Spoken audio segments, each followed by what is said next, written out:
جاتا ہے اور جس میں کوئی مولانا قاری زبان بن جاتا ہے اور جس میں علامہ ڈاکٹر قاسم صاحب بن جاتا ہے.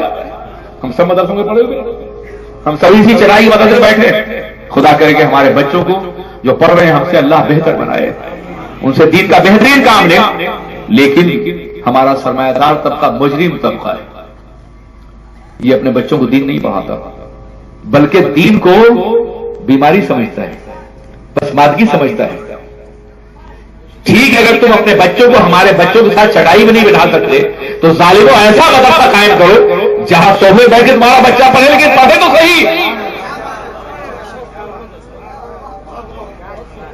اگر ہمارے ساتھ بیٹھے تمہارا بچہ گندا ہو جاتا ہے تو مت بٹھاؤ ہمارے ساتھ, مگر اپنے محلوں میں تو مدرسہ قائم کر لو کہ جہاں کسی عالم دین ہو تمہارا بچہ دین سیکھ سکے.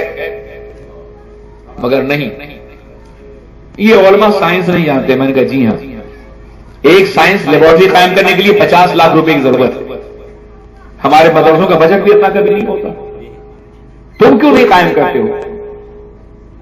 یہ سارے سوالات. میں نے کہا سنو, ہندوستان کی زمین پر تو ہم پڑھاتے ہیں جیسے بھی ہو سکتا ہے. تم نے تو یہ ملک رسول پاک کے نام پہ حاضر کیا ہے, یہی دعویٰ ہے ہمارا نا کہ یہاں دین پڑھایا جائے گا. تم لاڈ نکالے کے نظام تعلیم کو پڑھانے کے لیے کروڑ ڈالر خرچ کرتے ہو اور مدرسوں کو صدقے بھی کرا رہے ہو اور اعتراض علماء بھی کر رہے ہو. یہ بیچارے بھیک بھی مانگتے ہیں, چندہ بھی کرتے ہیں, تکلیفیں بھی اٹھاتے ہیں, فاقہ بھی کرتے ہیں, جھگیوں میں رہتے ہیں, جھوپڑوں میں رہتے ہیں, اور پھر بھی تمہارے بچوں کا ایمان سنبھال رہے ہیں, عاقبت سنبھال رہے ہیں, تمہیں دین کی تعلیم دے رہے ہیں. احسان مانو ان کا, شکایت مت کرو ان کی, بلکہ احسان مانو کہ انہوں نے تمہارا دین بچا رکھا ہے, تمہارا عقیدہ بچا رکھا ہے. مرو گے تو یہی جنازہ پڑھائیں گے, یہی نکاح پڑھائیں گے, تب تم حلال بچے جنم دے سکو گے.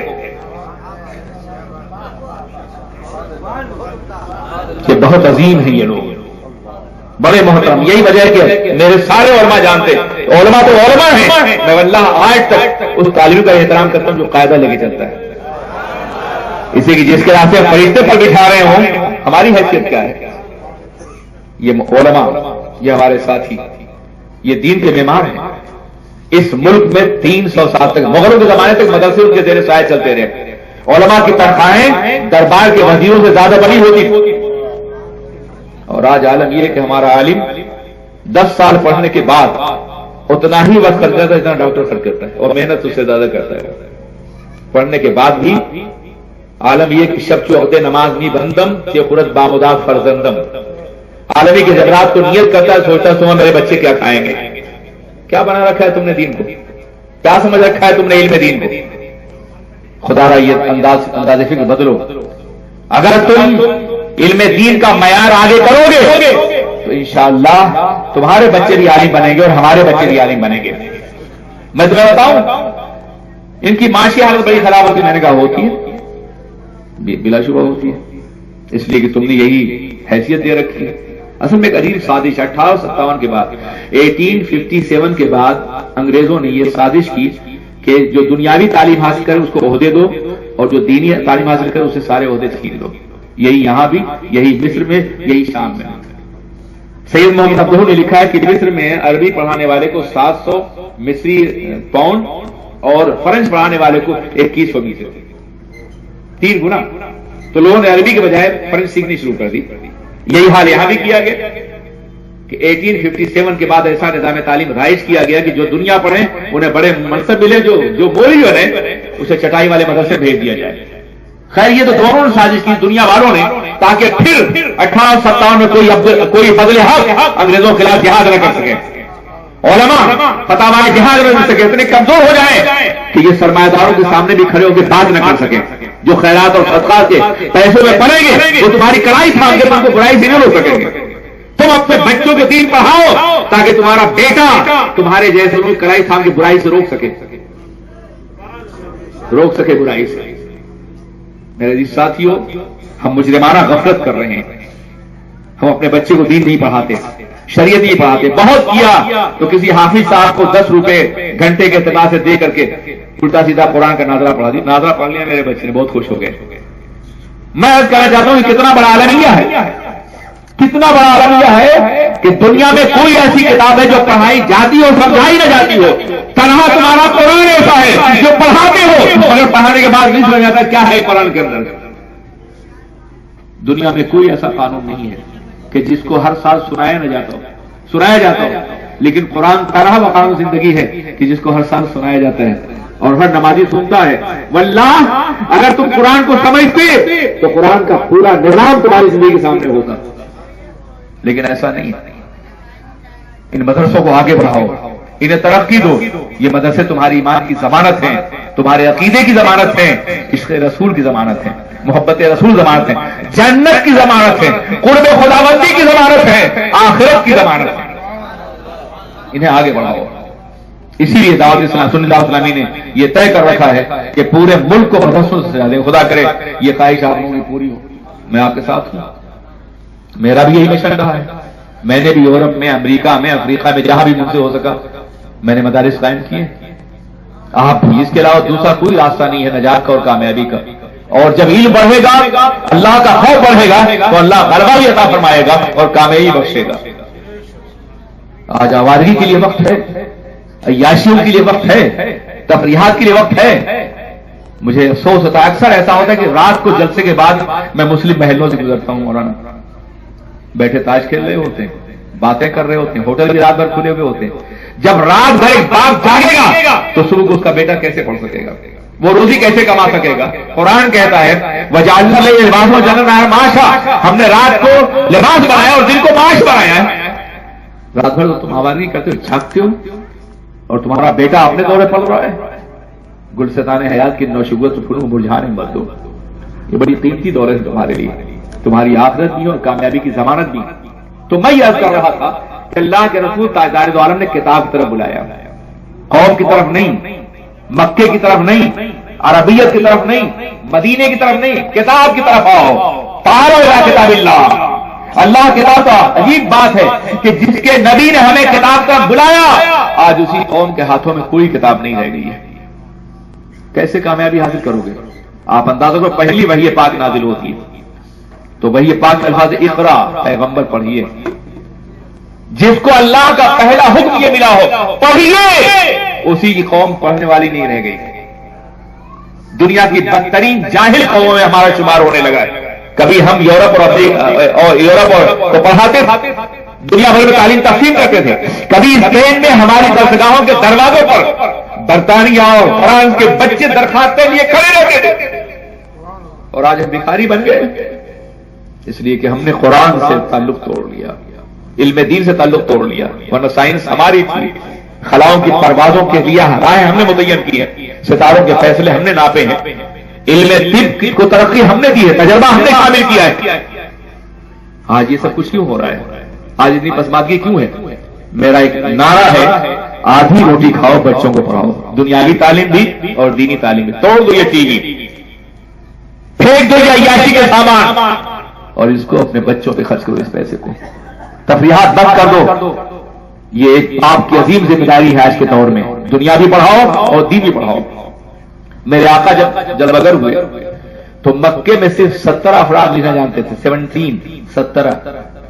لیکن جب آپ نے آخری خطبہ دیا تو 1 لاکھ صحابہ کے ہاتھوں میں قلم عطا فرما دیا.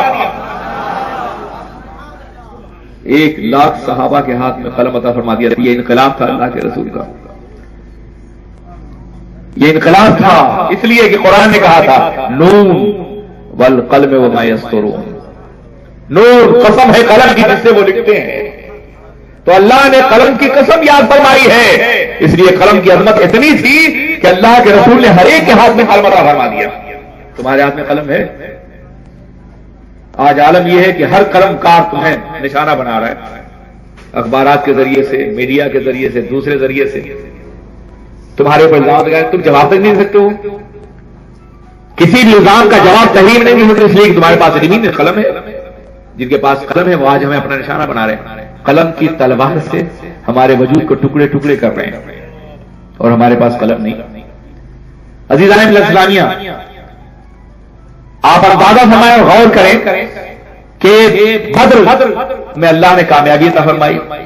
تو بدر میں جو کافر گرفتار کیے گئے تھے, اللہ کے رسول نے یہ فدیہ قرار دیا جنگ کا، وہ قتل کرنے آئے تھے، یہ دعوے کے ساتھ آئے تھے کہ ہم مسلمانوں کو بوروں میں بھر کے لائیں گے اور یہاں مکے میں قتل کریں گے، اس نیت سے آئے تھے۔ لیکن جب اللہ نے کامیابی فرمائی تو اللہ کے رسول نے تمام قیدیوں کے ساتھ بہتر سلوک کیا۔ صحابہ خود نہیں کھاتے، قیدیوں کو کھلاتے تھے، اور یہ فرمایا کہ جو پڑھا لکھا ہے وہ ہمارے 10 بچوں کو پڑھنا سکھا دے، وہ آزاد ہے۔ جنگ کا فدیہ قاتلوں کو تعلیم کے نام پر اپنے قریب کر کے علم کو اتنا آگے بڑھایا گیا جس کا کوئی تصور نہیں۔ میرے جی ساتھیوں، ایک اور مثال دینا چاہوں گا۔ اسلام سے پہلے کے زمانے کو دور جاہلیت کہتے ہیں، اور اسلام کے بعد کے زمانے کو دور اسلام کہتے ہیں۔ اگر وہ دور جاہلیت تھا تو اسلام کے بعد کے دور کو دور علم کہنا چاہیے، اور اگر وہ دور کفر تھا تو اسلام کے بعد کے دور کو دور ایمان کہنا چاہیے تھا۔ لیکن عجیب بات ہے، اسلام کے پہلے دور کو دور جاہلیت اور بعد کے دور کو دور اسلام پتہ چلا کہ کفر جاہلیت ہے اور ایمان علم ہے۔ جہاں علم ہوگا وہاں اسلام ہوگا، جہاں اسلام ہوگا وہاں علم ہوگا۔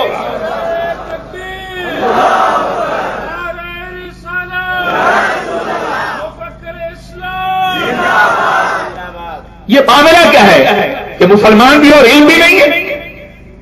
ایسا تو کبھی نہیں ہوا تھا، یہ کیفیت تو کبھی پیدا نہیں ہوئی تھی کہ علم نہ ہو مسلمانوں کے اندر۔ ہم تو دنیا کے معلم بن کر کے آئے تھے، سرور کائنات محمد الرسول اللہ اربعون فدا صلی اللہ علیہ وسلم معلم بن کر کے آئے تھے نا۔ وَيُعَلِّمُ الْكِتَابَ وَالْحِکْمَةَ، پیغمبر اس لیے مبعوث تھے کتاب و حکمت کی تعلیم دے۔ وَإِذْ مُعَلِّمًا، سرکار فرماتے مجھے معلم بنا کے بھیجا گیا ہے۔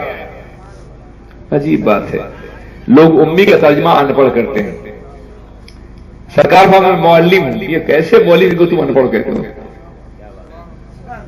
تم پڑھاؤ تو پڑھا لکھا، خدا پڑھائے تو جاہل ہے معاذ اللہ۔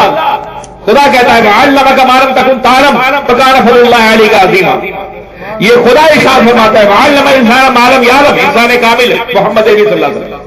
الرحمن علم القرآن، خدا وہ ہے جس نے قرآن کی تعلیم خود عطا فرمائی ہے، اور یہ خدا ارشاد فرماتا اپنے محبوب کے بارے میں سَنُقْرِئُكَ فَلَا تَنسَىٰ، ہم آپ کو ایسا پڑھائیں گے کہ آپ کبھی فراموش نہ کریں گے۔ سَنُقْرِئُكَ فَلَا تَنسَىٰ، ہم پڑھائیں گے آپ کبھی فراموش نہیں کریں گے۔ آپ اندازہ فرمائیں، خدا معلم ہے سرور کائنات کا، براہ راست مبدأ فیاض سے حاضر کر رہے ہیں اور کائنات کو تفسیر فرما رہے ہیں۔ کتنے عظیم ہیں وہ، انہیں اللہ نے پڑھایا اور دنیا میں تعلیم ہی عام کرنے کے لیے آئے۔ کبھی یہ بھی تم نے سوچا کہ ابو جہل کو ابو جہل کیوں کہتے ہیں؟ ابو الکفر کہتے ہیں، ابو العادہ کہتے ہیں، کافروں کے باپ، دشمنوں کا باپ۔ ابو جہل کیوں کہتے ہیں؟ جاہلوں کا باپ، اس لیے کہ جب جہل ہوتا ہے تو وہ نبی کی دشمنی کرتا ہے، جب جہل ہوتا ہے تو اسلام کا باغی ہوتا ہے۔ آج ہمارے بچے دشمنی نہ کریں مگر اسلام کے راستے سے منحرف ہیں، جہل کی بنیاد پر، علم نہ ہونے کی بنیاد پر۔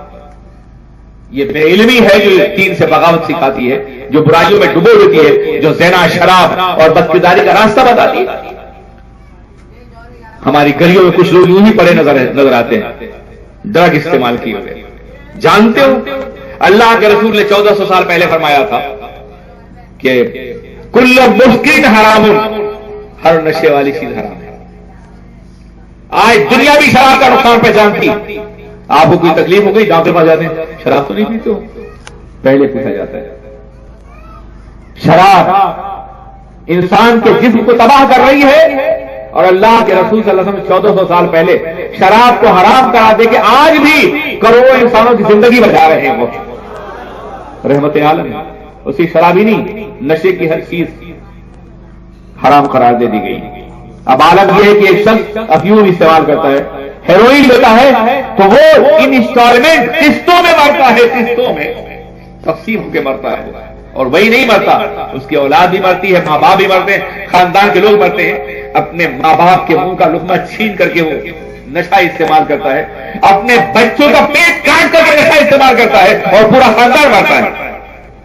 کیوں ایسا ہوتا ہے؟ اسی کہ وہ صرف پاکی تعلیم کا علم نہیں ہے، اسے اچھا ماحول نہیں دیا گیا، اسے اچھی سوسائٹی نہیں دی گئی، اسے اچھا راستہ نہیں دکھایا گیا۔ خدا را آؤ علم کی طرف، آؤ دین کی طرف۔ پروردگار عالم تو پہ اپنی رحمتوں اور برکتیں نازل فرمائے گا۔ السلام علیکم ورحمۃ اللہ وبرکاتہ۔